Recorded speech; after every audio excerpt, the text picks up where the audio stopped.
How we doing, ladies and gentlemen? My name is Wolf, and welcome back to Survival Guide. I believe it's episode 12. And boy, oh boy, do we have a shake-up today. Essentially, today I'm gonna probably be playing, like, pretty much all day, I wanna say, because it's the 28th right now. And apparently Blight ends on the 2nd. So I'm gonna do my best to sort of, like, get into maps, showcase Endgame, and sort of wrap the whole thing up together. Obviously, that's not going to showcase because it's going to be over, like, I don't know, 13 days or so, more than likely, like the videos.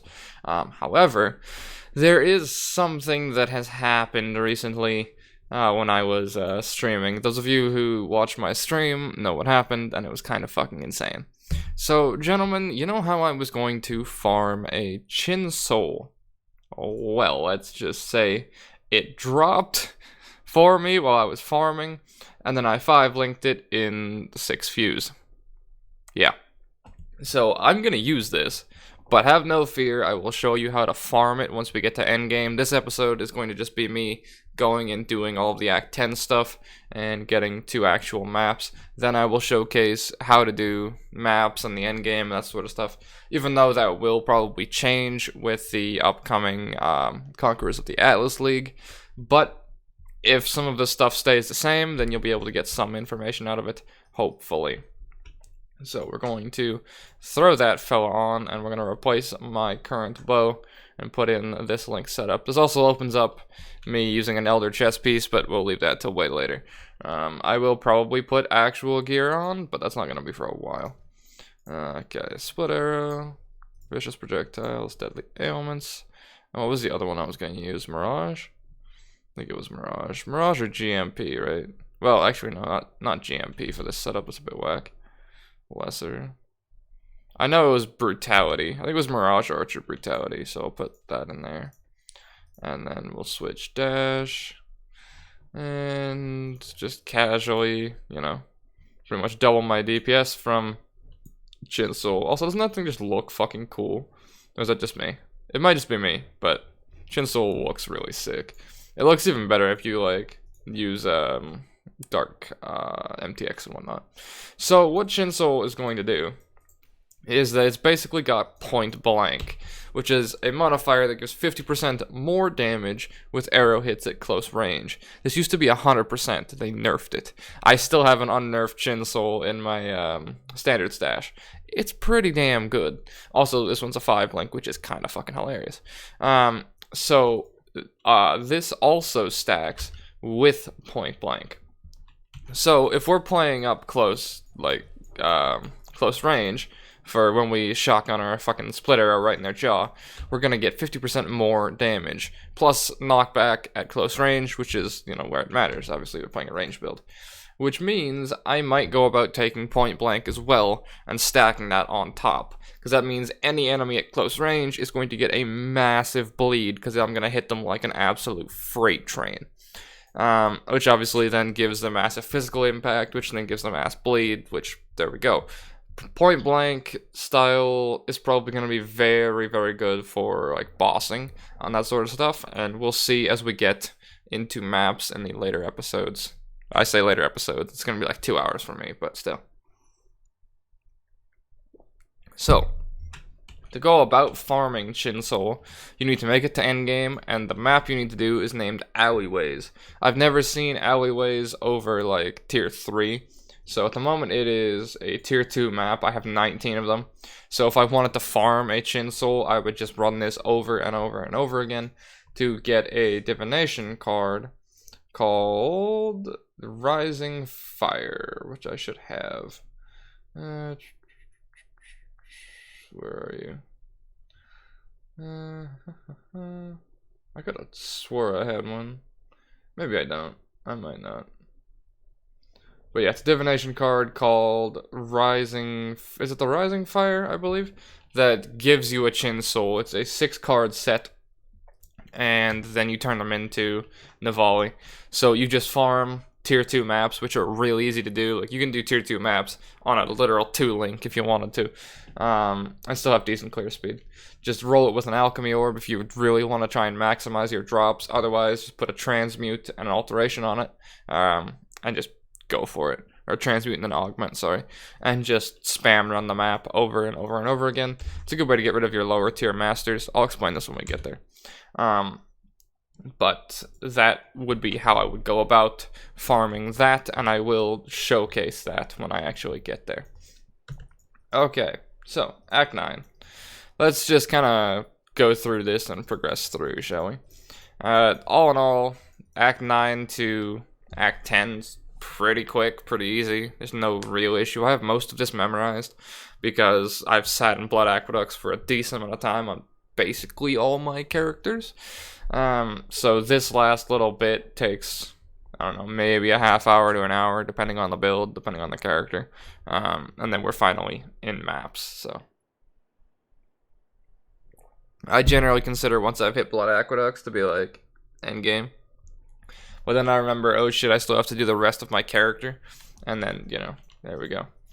So, I did get my third trial unlocked from my other character, so I'm going to go about doing that at some point too. I'm not too sure where I'm going to put the point though, so we'll see. I let Path of Exile have like a half hour of boot up time, so it lagging is a kind of pain in the ass, but whatever. Obviously, now if we're at close range, we're going to do a shit ton extra damage. This also counts for the Mirage Archer.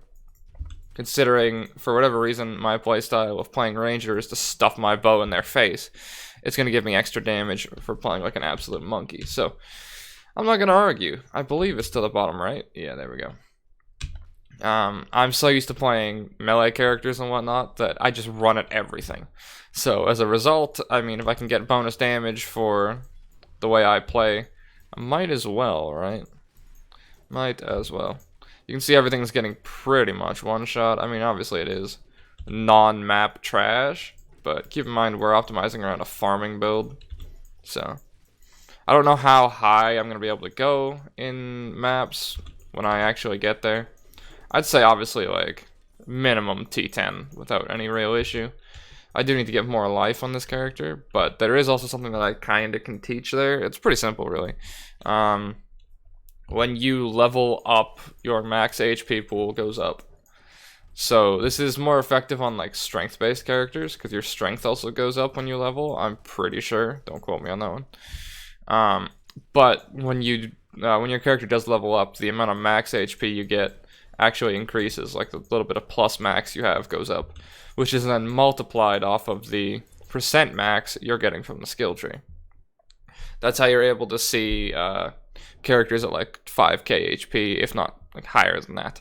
My Bladestorm Berserker was at 4.5k, I think, and I was fully done up in the tree. I had like 150, 160% life, something like that, and full life gear, and I was at like 4.5k, and I was like, well, this is good enough. And as I got from, what was it, like 80 to 93, that progressively went up to, I was like 91 or 93, something like that. It progressively went up and ended up at like, I think it's 5k, 5.1k-ish now. Yeah, that's some great textures. That, what the actual fuck, my guy? Esports ready. I'll tell you, man. But yeah, so your max HP pool will go up with a level. This character, I believe, needs more max HP on it anyways. I may even go and get like the Scion cluster for all I know, because I'd prefer to be mapping on about 4k, but if I need to get better gear, that might also be where I need to go. We'll see how that goes. But yeah. Alright, so Vistiri Desert has one side quest in it and a waypoint. If you can find the waypoint, you can generally find the side quest. The side quest will give you a skill point. Grab the map, might as well. So if you come across it, I'd recommend doing it. If not, I mean, whatever, right? I don't know that I'm going to go and do all of my side quests today, I'll be wholly honest. Because today is probably going to be the last day I sit down and actually dedicate to Survival Guide before it rolls over to Blight League and everything goes and changes. Because obviously with the new, what is it? with Conquerors of the Atlas, everything in the endgame is going to just entirely change. So, today is probably going to be the last day, or one of, that I dedicate to this character. So I'm going to do my best to make it count and go as far as possible. That is another side quest area, but that's why I want to find the waypoint. I got it, right? I fucking better have. Pretty sure I clicked it. Well, we're going to find out. Alright, it's good and sorted now. So, we can't go through up there yet, because I need to find the other side quest. But that is a boss up there from the right. Should be down to the right of me. If not, it'll be up here, which it looks like it is. Alright, that's not too bad. But yeah, so I kind of want to see how far I can get. Obviously, like, I'm still going to showcase the Atlas and how to clear the Atlas and all sort of tricks and stuff that I use that will still be applicable in the next patch. But I don't know that I'm going to sit and, like, hunker down and try and get to, like, fucking T16 or something. I might call it at, like, T10, something like that. I don't know. But keep in mind, since we're optimizing this character around farming, being able to kill a T10 boss, I don't really care about that much. This is the side quest thing you're going to want to look for, the Storm-Weathered Chest. And it'll give you a little kill interaction here. It shouldn't be that difficult.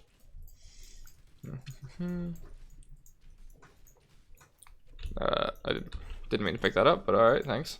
I just shot a projectile into a wall. Wonderful. Now, the other nice thing about using a chainsaw is that you don't have any restrictions on you. You just get bonus damage if you're at close range. The thing about using point blank is that if you use point blank, you get reduced damage the farther the arrow travels. So if I'm shooting something over here with Chinsoul, I'm not getting a damage reduction. If I'm shooting something over here with point blank, I'm getting a 50% damage reduction, I'm pretty sure. Or like a percentage damage reduction the farther the projectile travels. So we're going to walk over here and just trigger that. Then we're going to go back to town, and we're going to turn in this quest, and it will give us the quest to go and evaporate that sandstorm. I'll take the quiver, why not? Any good? Nope. So we talk to Sin, come back and talk to him again, pick up the bottled storm, go back through. Oh man, I've been having the fucking sniffles lately. I mean, we're getting closer to winter now. We're November 28th currently, and it is fucking cold down here.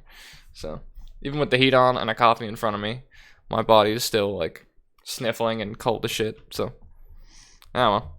And then we go straight through here, and I believe this should be where the side quest is. If it wants to load, that is. I don't know. Everyone's internet around my town's been iffy recently. One of my friends just lost his fucking internet connection the other day, so. Which, I felt kind of bad for him, because it's during the Steam sale. So I'm like, man, that actually blows. But, alright, so. In here, we have to find basically a door. It'll lead us to a boss. Kill the side quest boss, get skill point, profit. Yeah, I know, it's a hard life. This is actually the sort of thing that we want as well, like just a bunch of trash congested up.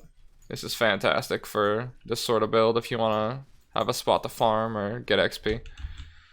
This is pretty decent if you didn't spend, you know, hours in Blood Aqueducts like I did. So, into the sand pit, and here's the boss we want to try and destroy if we can. Use my Onslaught Flask to get attack speed, and bleed the boss. Make sure we stand just away from him since it's a melee boss, so it'll make him move. And then we get our bleeding proc.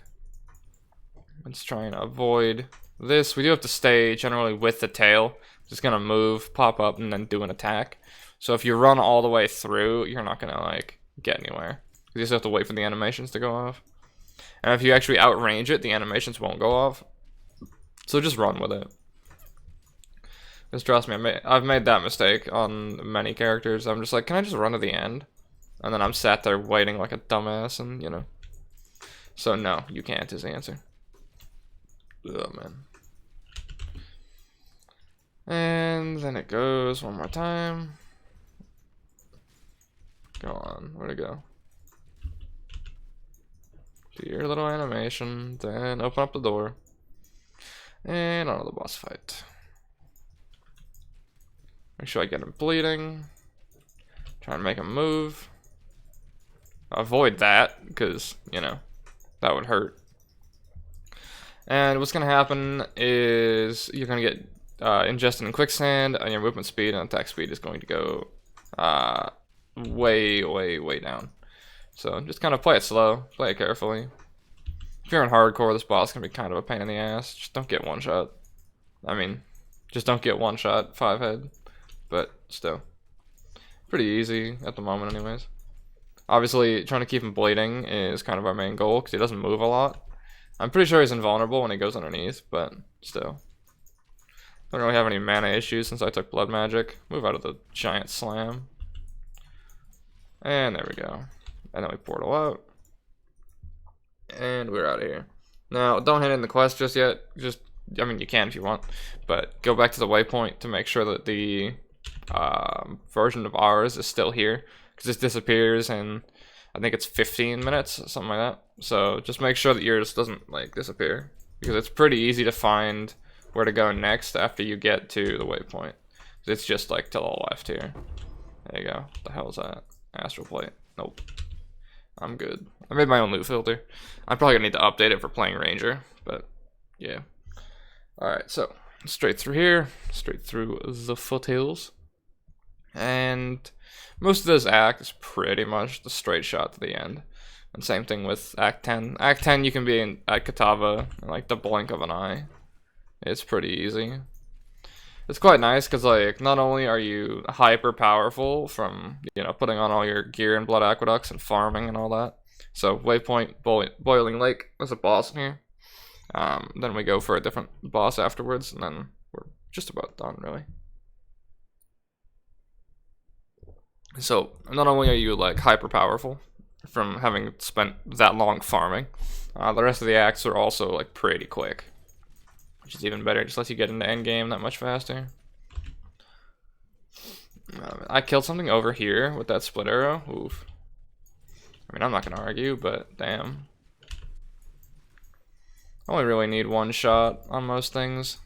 I also did get an item on my other bleed character that is, what's it called? Venopuncture, something like that. And hits that inflict bleed also chill. It's pretty damn good, I'll be honest. I'm considering putting it on this character when I, like, you know, fully deck it out and fully gear it near the end of things. But we'll see what kind of goes on there. So Basilisk, I'm just gonna tag it with bleed. Make sure to stay moving because otherwise it will turn you to stone. And now if you didn't have projectile dodge like I do, you'd get kind of clapped there. Because I've been clapped by that many times on melee. They just freeze you, and then, you know, you have a real bad time. We should got space for the acid thing there. And then make our way back. You could portal out if you wanted to. It doesn't really make a big difference to me. But, I mean, you could if you really wanted to save time. I'm sure it's that little bit faster. But it all depends on how many scrolls you have. Alva, I'll deal with you later. Actually, I don't even know if I will. I don't do Alva very often anymore. If you do want to showcase on Masters and whatnot, check the first series. I think episodes 13, it's like 13, 25, and then like 17. I know that's poorly ordered, but still. That should be Einhar for the first one, Alva for the second one, and then Nico for the third one, pretty sure. Don't have to kill this guy, it's just a random NPC that shows up. I'm trying to remember where I'm actually supposed to go. I know it's like down to the left if I remember correctly. The wonders of mass amounts of movement speed. Pick up the card. Just kind of shoot once, then run off and everything should bleed.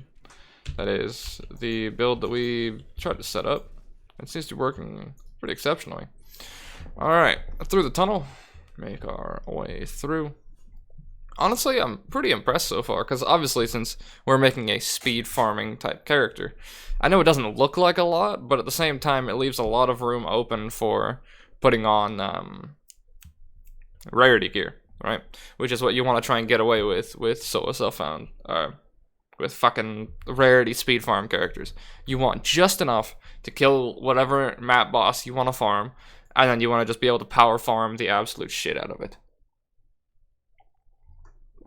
Now, I don't make builds like this very often, so I'm not used to, like, not just hyper pushing damage as high as possible. But it's an interesting change of pace. And that's one thing that I always recommend to people if someone says they're getting, like, bored of PoE, is try an entirely different style you've never played before.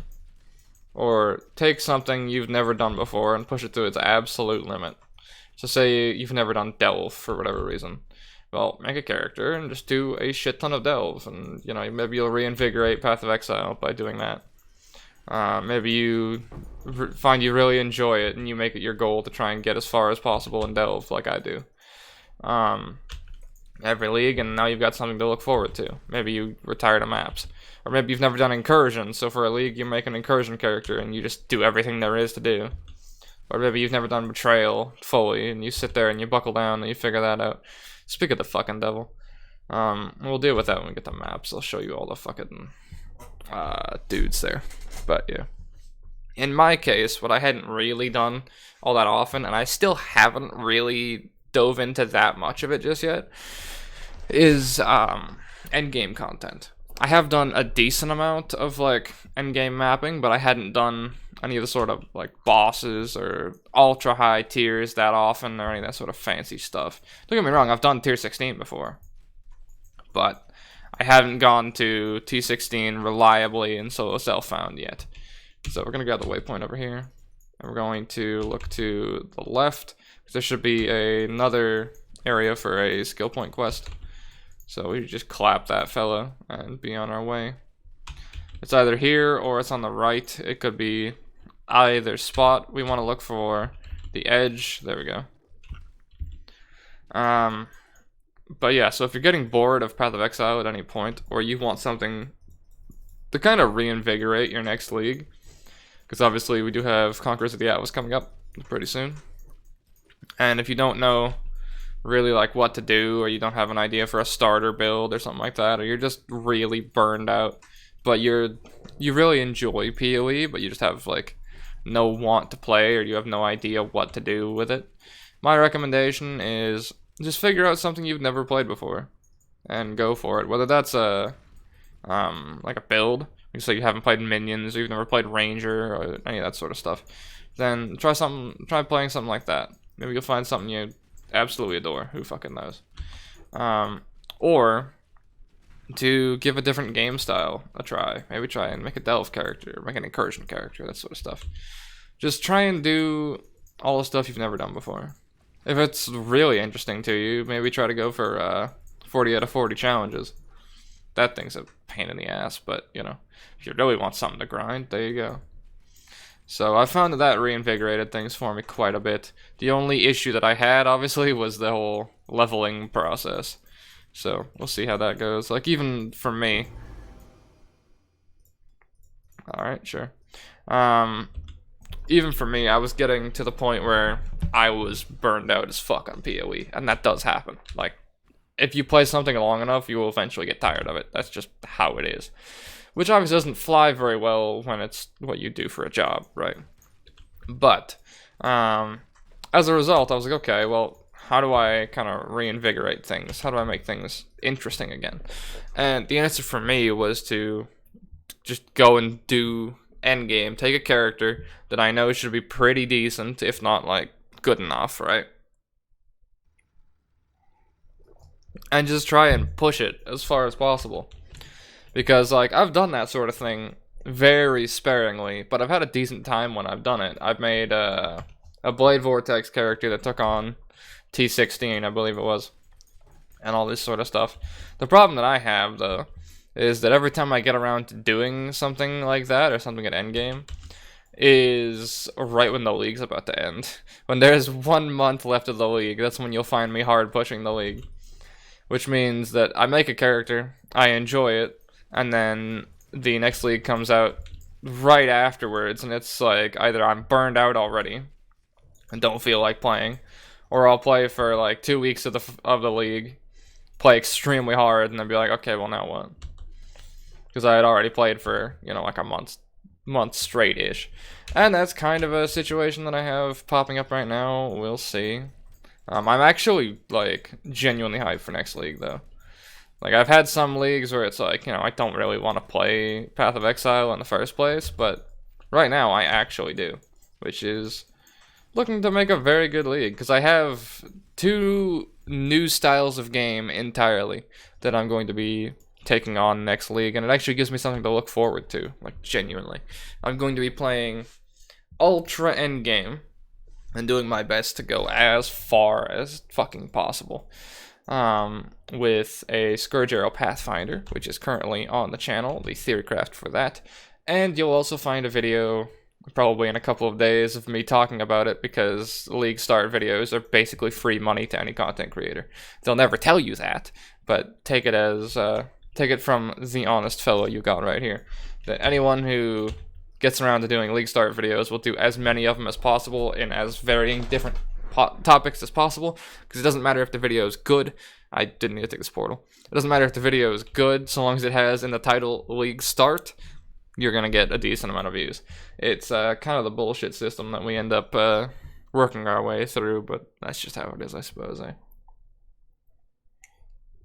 But yeah, so to go back to what I was originally saying, the 2 different game styles I'm gonna be doing is that Ultra Endgame Scourge Arrow Pathfinder, which is a build that I've wanted to play for probably about 2 to 3 leagues now, and I just never got around to it. I was always playing a different character, and then I would think of something, and I go, oh shit, that's really cool, I want to play that. And then I just never fucking do it. And then I'd be like, oh man, I want to play this, and then I just never would. I need to pick up Juggernaut for life there.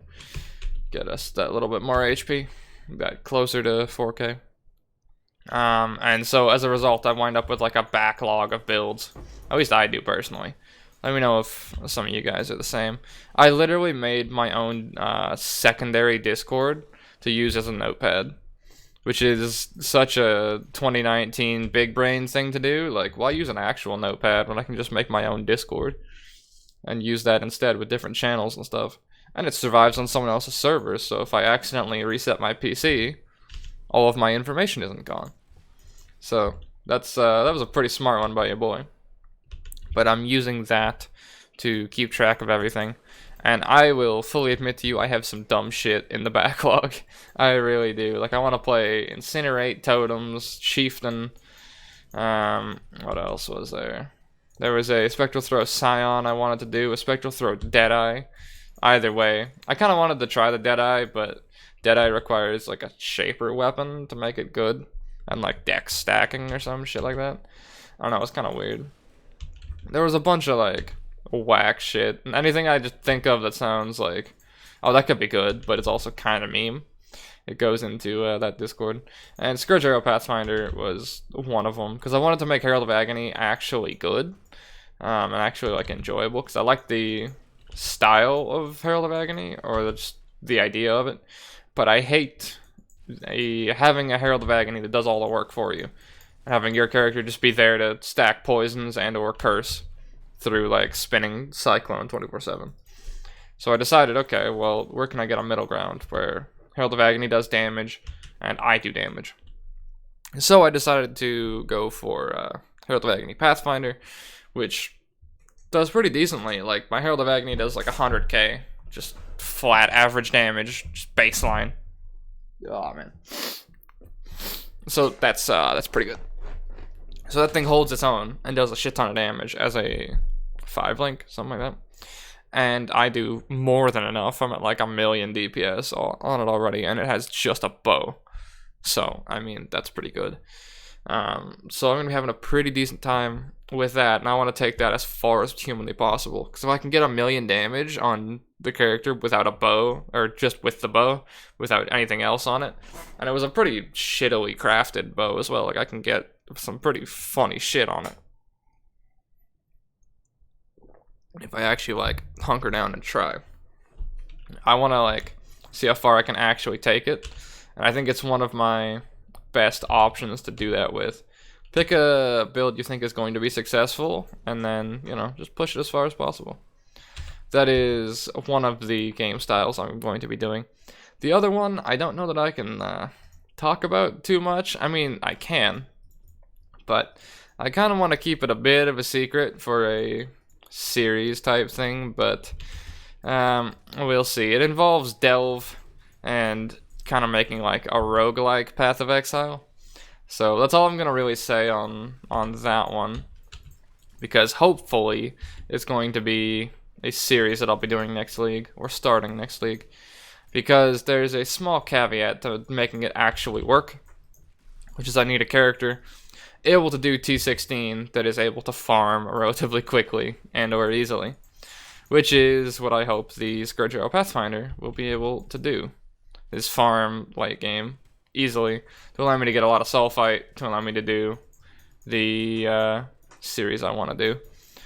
So I need to make sure I don't die to Deirdre. I actually might, not gonna lie. Alright, no, we're good. I need to make a character that can do deep endgame to be able to do my second series. So as a result, it's going to aid me quite heavily to actually have a good endgame character next league, to try out one of the game styles I've wanted to play for a very, very long time. And I'll talk about that more as we like get closer to it, and or when I am able to just do it straight off.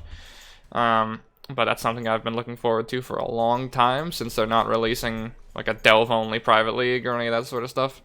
So I gotta do it my fucking self, and I will do exactly that because I want to play that style of PoE. I want to take PoE and make it a roguelike through only doing like delves, which is basically impossible in modern Path of Exile, but I have a way to do it, and I'm going to do my best to achieve that. But that requires me having a character already at endgame, which is where my Pathfinder comes in, hopefully.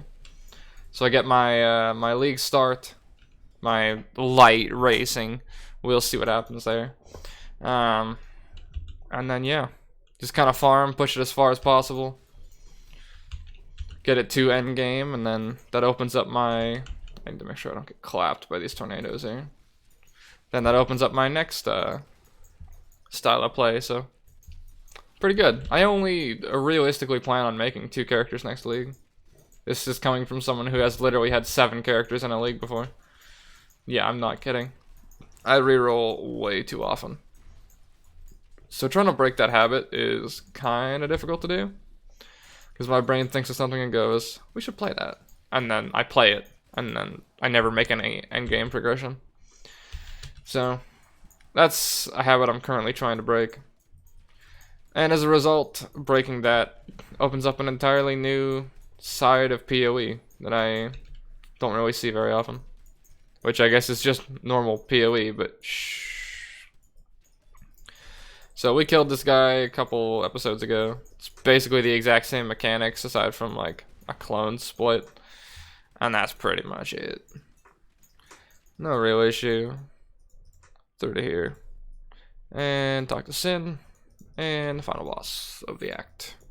Then we're on to Act 10. Like I said, we should be done and sorted with the main game of PoE by the end of the hour. At least I would hope, anyways. Try and make the boss follow us a little bit, even though it's, you know, a bit on the chonky side. I don't think they do very much running, but we can do our best to make him take extra bleed damage. Make his fucking hemorrhoids act up as he chases us. Or as they chase us. I don't know, it's 2019. It uses a set of all 3 of the boss abilities. So, just keep an eye on the ground. This fight's pretty hard to die to, not gonna lie. Especially at like this sort of distance. I almost dodged into that, well done.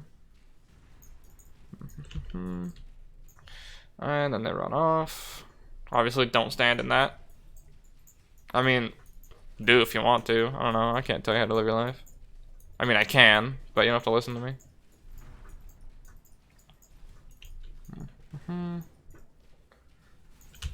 Avoid that. And there we go. And that's Act 9 done and dusted. Alright. Talk to you. And sail to Oriath. Alright, now this act is pretty quick. You can be at the end boss in, I want to say 15 minutes if you skip everything. It's pretty easy to do. So, I mean, you know, talk to whoever the fuck you feel like. There you go. And we are going to go out and left from here. No, man, it's going to be weird trying to, like, live commentate maps. Because, don't get me wrong, I'm used to, like, live commentating, all this sort of stuff. But I'm also used to having a chat beside me when I do it, right? I don't play PoE offline very often. Like, even one of the series I'm going to do next league, the one I was talking about with Delve, I'm pretty sure I'm going to stream it and, like, cut out the, or cut the video into, like, hour-long segments. Just so I'm not sat there trying to fill air for an hour an episode, you know? Because the series that I really, really want to do, but I also don't want to, like, you know, run out of stuff to talk about or have it be boring or anything like that. It'll be a good, like, how do I say this? A good base type thing, like a good actual concept. But at the same time, considering it's open to 100 plus episodes, yeah. Don't get me wrong, I can talk. I don't know if I can talk that much. But at the same time, if I'm doing any sort of like long form commentary, any time where I pause for more than like, you know, a couple minutes, it's like kind of weird. At least for me personally. I don't know. Like if I'm watching a video from a content creator, I want to listen to the content creator talk. But yeah, I don't know, man. Some people don't. Maybe that's why Alkaiser has so many people watching him. I don't get it, man. Dude talks like twice in like an 8-hour stream, but who knows. He's always been fascinating to me. The fact I can one-shot most trash is pretty nice. Yeah, like so long as I got it bleeding, don't really have an issue. This will work even better in maps, since you know everything's gonna chase us in maps. I think it's like up top here. I'm not gonna lie. Mirror arrow. There we go. Ran away from where I was supposed to go. You'd love to see it. Alright, let's see if I remember the path here. I probably don't, but we'll see. I know if I go, what is it, straight up. Ugh, I'm trying to fucking remember. If I go straight up from here, it'll be the waypoint. And I need to go to Chamber of Innocence. Oh. So I need to go to the right and cross a bridge, if I remember correctly. But I am going to go get that waypoint since it'll save me a little bit of time while I'm up here. Easy clap. Not gonna lie, I think I just like skipped. No, there it is. The wonders of mirror arrow or blink arrow. And we're gonna go to yeah, okay, no. So you can go around that way if you want to, but I don't think that's actually the way to go. I don't entirely remember. We'll see. Let's go down this way. If I have to port somewhere, I gotta port somewhere. Looks like I do. This is more than likely not. Any of the like side alleys is not where you want to go, I'm pretty sure. I'm not the best with anything past Act 5. I'm pretty sure we've established this already, but still. Is it actually up there? Am I just that stupid? I might be. Well, back we go. I lost a little bit of time there, but I don't know. Can I... Hey, game. Game, let me do the teleport. Please. Why did this happen to me?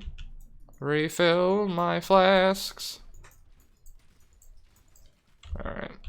Sure. Well, I guess we're going around this way. Yeah, I'm not actually sure if this is the right way to go, so if it is, I'll keep it in mind for when I race.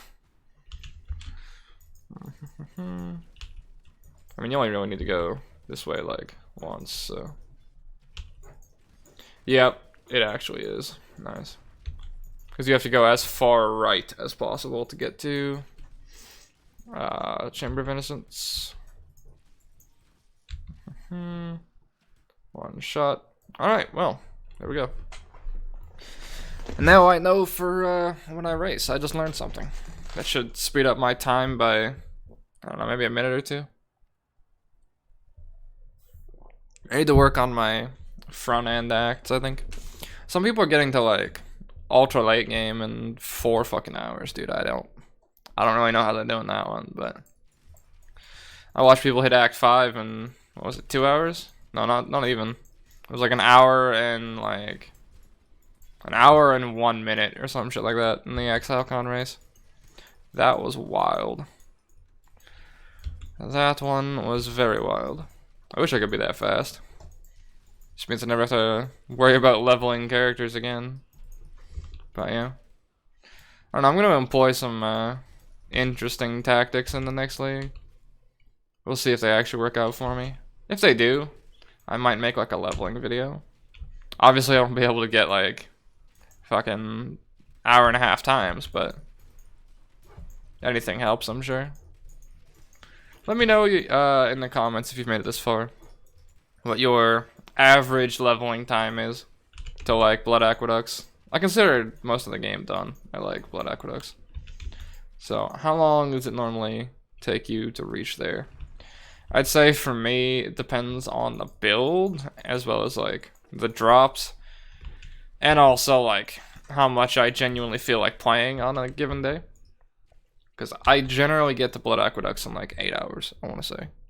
So I sit down for a day, play extremely hard, and then I'm just there by the end of the day.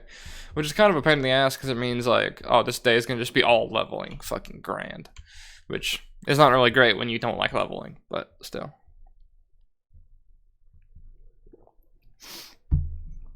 So that's why I'm trying to minimize that as much as possible. Okay, grab that. 3.3k, not bad. Obviously, I plan on ending at like, I want to say 85. Depends how much I'm really gonna farm maps today. But yeah. Oh, I got bad fucking sniffling right now. I wonder if that like shows through. I wonder if my like voice changed or changes. Kind of sounds like it did, but I don't know. Wonders of the human body, I suppose. Make sure that's bleeding. Sometimes you gotta get behind enemies that have shields to make them bleed. Because you gotta make sure you actually hit them. And sometimes the shield stops that. I mean, that is the whole point of a shield, but... You know, PoE actually makes me kind of sad in that sort of regard. Because playing shield-based characters are, like, absolute garbage. I'm gonna make one eventually. Well, I have already made one. That was pretty okay. But I'm gonna make another one that is hopefully pretty good. I like the concept of like a shield-based tank, but that sort of character doesn't have any sort of bearing in PoE, which kind of sucks. Because I like that whole sort of idea in an action RPG is just a character that never fucking dies. That is like extremely tanky. But in PoE, that's achievable by basically any character doing basically anything at any point. So, this dude's like knockoff Innocence, except easier. You don't have any real issue. You could literally face tank this fool and not die. Avoid his angry dudes. But, I mean, yeah, avoid the bleed beams as well. When you don't have bleed removal, like your boy. And since he never moves, you get slow clear speed. Take a portal. And grab ourselves. Which one do we want? Sulfur, I would assume. Yeah, probably sulfur for just raw damage. Either sulfur or quartz. Because extra dodge chance is nice. Let me check what other flasks I have. I already have an onslaught flask, so. Laggy game is laggy. Basalt flask. What other flasks do I have? I know one of my other characters has an onslaught, so or damage flask. So I may just steal it off them. Yeah, I'll probably steal it off them. I'm gonna replace my second life flask with whatever I get. Do I go damage or do I go phasing? Let's take phasing. Might as well. What's this? Alright, yeah. This fucking thing. Let's knock back the melee attacks. Sure. I don't really care. That should be pretty okay. Sell those. Sell that while we're at it. Don't really have any use for it. And then, I mean, I would generally be keeping whatever maps you drop, even though it's not gonna really matter in the long run. I guess it kinda will, but not really. Buy yourself a map tab, by the way. Like, do yourself that solid and get yourself a map tab and a divination card tab. I would highly recommend both of those. Add that in. Talk to all these people. Get our vendor food. Talk to innocents again. I don't have any wisdom scrolls. Lol. It's not gonna be good anyway, so whatever. And then from here, you can go and get the side quest, which means go to this waypoint. Now, if you want the side quest, you go straight down and go and find the boss down there. But for the sake of time, I'm just gonna go to innocence and then go through here. You go basically in a straight line. You kill Katava, and then you're at endgame. And then from there, you type /passives, and it will show you every side quest passive you've missed. And I may like bunker in and do that for like an hour. We'll see, and then come back and showcase maps. May do something like that. We shall see what goes on. I probably should, just, you know, for fullness of the series, I suppose. And then get like third lab. Although killing Izaro in third lab on a speed farm character is gonna be a little out there, but I think it's doable. Pretty sure it should be fine.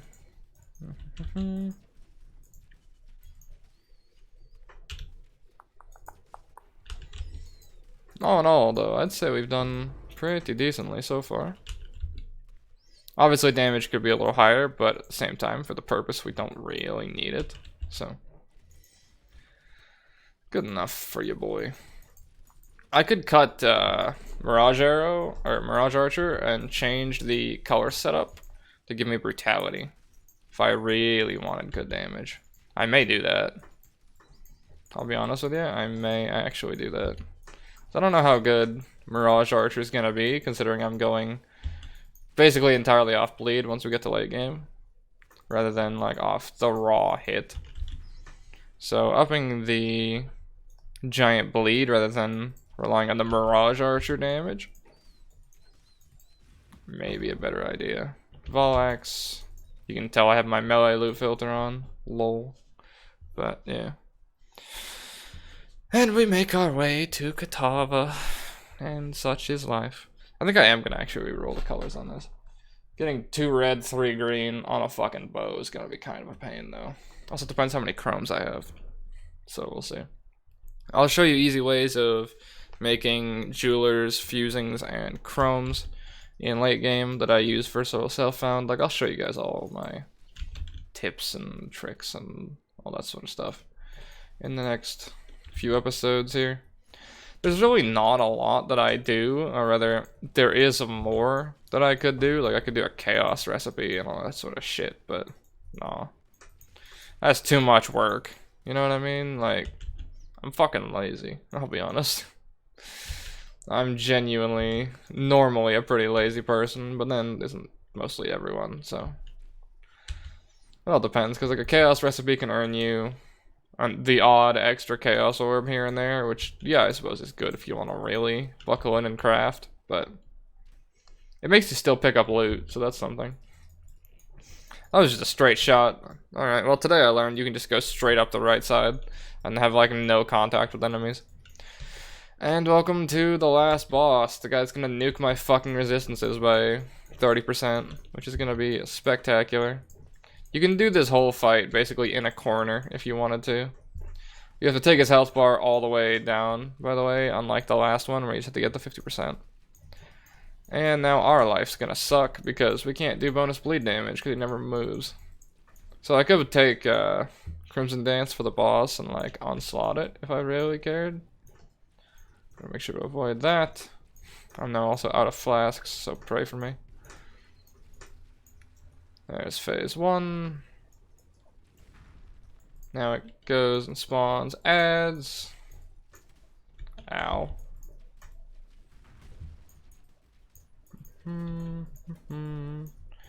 As I said, we don't do any bonus bleed damage. Try and stay at a range where I maintain my chin soul damage. Oh yeah, I need to remind myself to showcase how to farm chin soul, but that should be pretty easy to do. Considering alleyways is literally a straight fucking line. It's one of the easier maps to farm. And it'd probably be a decent one for this build to farm, because a straight line means everything's congested up, which is exactly what we want for split arrow. And or like tornado shot or any of those sorts of builds. The wonders of playing blood magic. No mana issues whatsoever. I still have a mana flask. Fucking kill me. Get on the ground. Go away. I just realized that. Literally playing a mana-less build. With mana flask.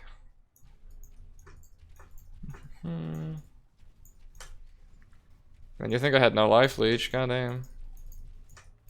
Although I'm actually pretty sure I don't. So, realizing now. Yeah, I'm gonna probably bite it in a second.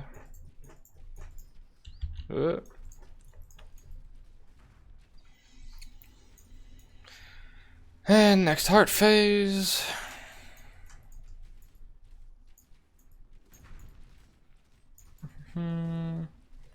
Watch out because this dude flicker strikes, which does a lot of damage. Like I said, watch out for the flicker strikes. Try and save flasks because I was completely on like 0. He killed me through phasing too, and like dodge flask. Never lucky. Never lucky. Avoid that. Avoid that. Use onslaught to get some bonus attack speed. Yo, what am I actually taking damage from? Stay out of there. Move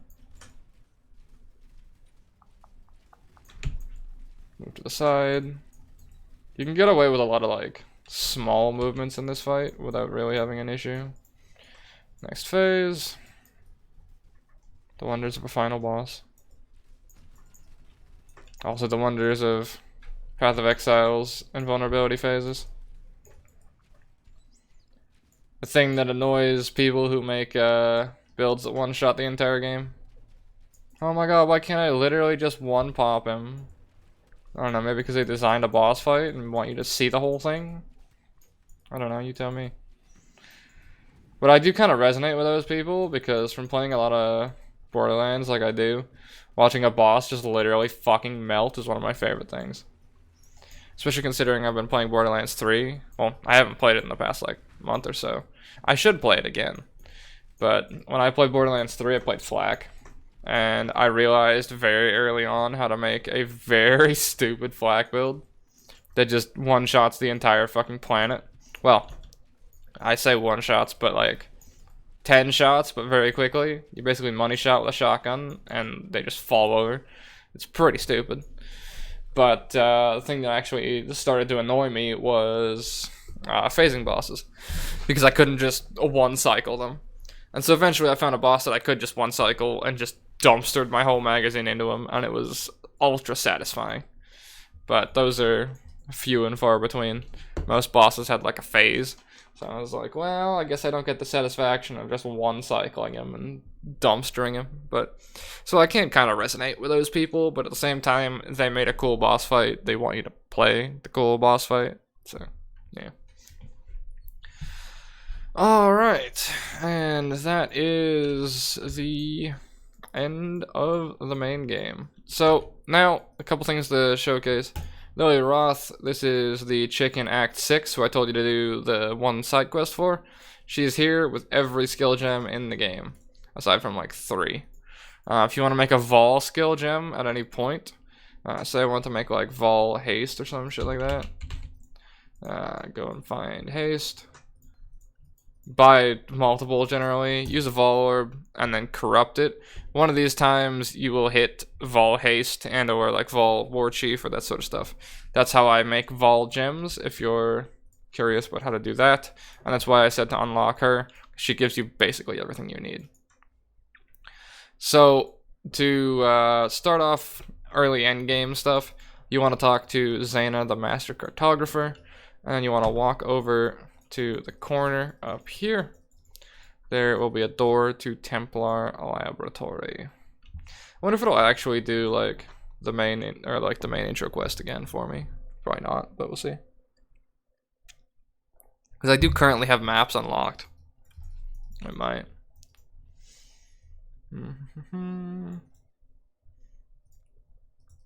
Now, okay. So what'll normally happen is you'll come down here, and Zaina will talk to you, and she'll give you one of 4 maps. Now, one of those 4 maps, each one is going to start you in a separate corner of the atlas. So the way to do things, and the way that I recommend doing things, as I'm sure you can see, is to pick a corner and stick with it, because things get very weird very quickly with this current version of the atlas. Obviously, this is going to change with Conquest of the Atlas, but you may still be able to apply this corner strategy. So essentially, what we used to do is we would get the Atlas map. They would post it before the league for where they put all the new maps and stuff. And you would find what your favorite maps are to farm. So I like Ash and Wood, Alleyways, Aqueducts, Channel.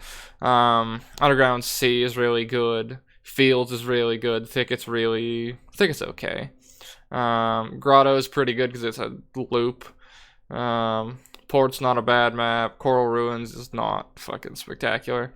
But then you pick whichever corner you want to start in, and you would just progress through the corner all the way up to the center.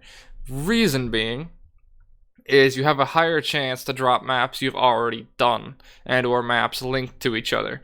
So if you do like your tier 8 here, you now have, when you drop a tier 8, a like 1 in 2 chance of it being the map you've already done. You have a higher chance of it being your tier 8.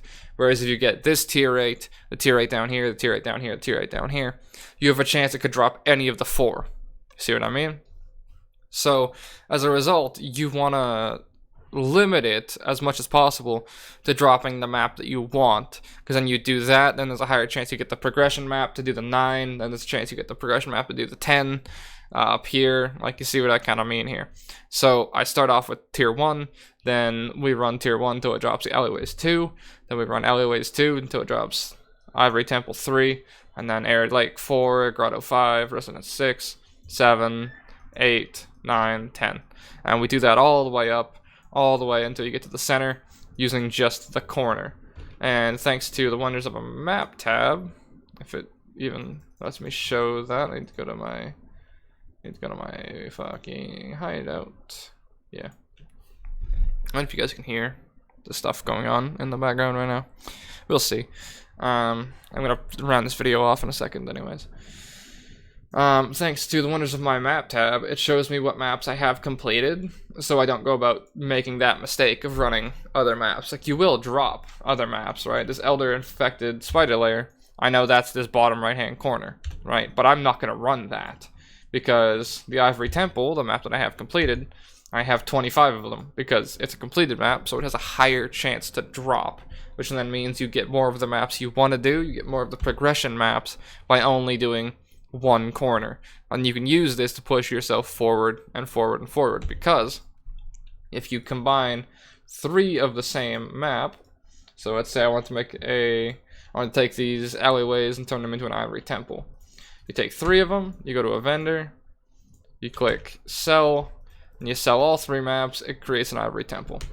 So as a result, if you want to force your progression to go higher and higher and higher, you want to get multiples of the same map and sell 3 of them together to force craft the higher version. So what I did to get this this tier 10 here was I sold 3 coral ruins to a vendor to get a guaranteed tier 10. Then I rolled it and ran the tier 10. That is what I recommend doing and how to progress the Atlas. Originally, you'll think, oh, I should just do like, you know, I should just do every corner, right? I should just get everything unlocked. Now, that is the kind of noob trap that you don't really want to do. And the other reason you don't want to do that is because an Atlas setup is permanent for the whole league. There's no second page. There's no nothing. You can remove completed maps off your Atlas, but it requires a currency, and I don't entirely remember how to actually remove it. You can do it, but having to go through and remove everything out of the corner that you shouldn't have done in the fucking first place is a massive pain in currency and a massive pain in the ass in general. So that is my sort of general Atlas basics. I'll probably cover it again at the start of next video and start doing some maps and showcase how to roll them and what to look for and all that sort of stuff. But finally, after you finish the game, if you type /passives, it will show you every passive quest you have in the game, and if it has a 0 beside it, you need to go and do it to get the point from it. If you're looking at deal with the bandits and it says 0, that's because you picked the option that didn't give you 2 passive points. That's fine. You can change it if you want through an amulet and some currency. But yeah, I'm probably gonna hunker in and go and do all those because that's like at least 7 points probably. Should make us a little bit better, do a little more damage, a little tankier, do everything I basically can for myself, and then I will come back after that and we'll see how she goes. I may even do third Azaro like off screen. We'll see, because I could get clapped. Who knows? But yeah, so we're level 71 for the moment, and about to enter maps. I shall see you guys in the next one. Take care, gentlemen.